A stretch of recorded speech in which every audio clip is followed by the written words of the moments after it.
আসসালামু আলাইকুম রহমতুল্লাহ। প্রবাসীদের জন্য সামান্য কিছু কথা আমি লিখেছিলাম, যেহেতু আমি নিজে একজন প্রবাসী। প্রবাসীদের নিয়ে আসলে কেউ তেমন কিছু ভাবে না। সুযোগ পেলেই আমরা প্রবাসীদের ছোট করার চেষ্টা করি, অপমান অপদস্থ করার চেষ্টা করি। প্রবাসীদের মূল্যায়নটা ঠিকভাবে কখনোই করা হয়নি, সরকারিভাবেও কখনোই করা হয়নি। এখন যে সরকার প্রবাসীদের কল্যাণের কথা, প্রবাসীদের জন্য কিছু করবে এরকম দেখাচ্ছে, বিষয়টা আসলে এরকম না। যে লাউঞ্জ তৈরি করা হয়েছে সেটা আসলে প্রবাসীদের তেমন কোনো কাজে আসবে না, কারণ প্রবাসীরা এয়ারপোর্টে খাওয়ার জন্য যায় না, বসার জন্য যায় না। কত দ্রুত আমরা বিমান থেকে নেমে ইমিগ্রেশন পার হয়ে পরিবারের কাছে যাব, সেটাই আমাদের মাথায় কাজ করে। কত দ্রুত আমাদের লাগেজগুলো কালেক্ট করতে পারবো, পরিবারের সাথে দেখা করার জন্য প্রবাসীরা পাগলের মতো হয়ে থাকে। বিমান থামার আগেই আমাদের অনেকেই সিট বেল্ট খুলে দাঁড়িয়ে যায়, ব্যাগ হাতে নিয়ে দাঁড়িয়ে থাকে, জানে যে বিমান এখন খুলবে না পুরোপুরি থামার আগে, তারপরও নেমে যায়। কত আগে নামা যাবে, কত আগে এয়ারপোর্টের বর্ডারটা ক্রস করে বের হবে। আমি আমার কথাগুলো আপনাদের একটু পড়ে শোনাচ্ছি।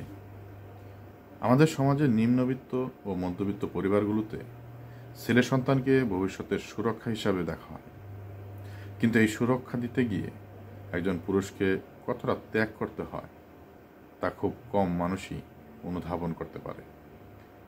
বিশেষত প্রবাসীদের জীবন যেন ত্যাগ ও বিচ্ছিন্নতার এক করুণ প্রতিচ্ছবি।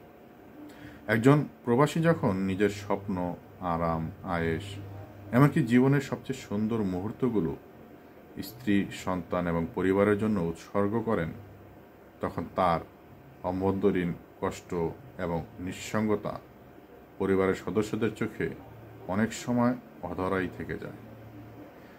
তিনি হয়তো নিজের জন্য ভালো জামা কাপড় কেনেন না, ভালো খাবার খান না, এমনকি নিজের স্বাস্থ্যেরও সঠিক যত্ন নেন না। তার প্রতিটি মুহূর্তে চিন্তা থাকে কিভাবে পরিবারকে ভালো রাখা যায়। কিন্তু দুর্ভাগ্যবশত অনেক পরিবারই তার এই ত্যাগের মর্ম বুঝতে পারে না। পান থেকে চুন খসলেই তাকে নিয়ে নানান অভিযোগ ওঠে।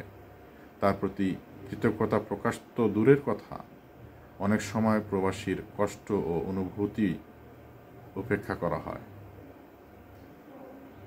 প্রবাসী জীবনের সবচেয়ে বড় ট্র্যাজেডি হলো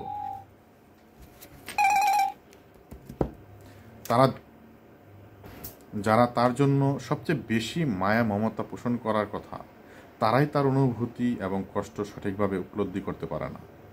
এই একাকিত্বের যন্ত্রণা প্রবাসীদের মানসিক ও শারীরিকভাবে ভেঙে দেয়। তবে একজন প্রবাসীর জীবনের সবচেয়ে বড় শক্তি হলো ভালোবাসা।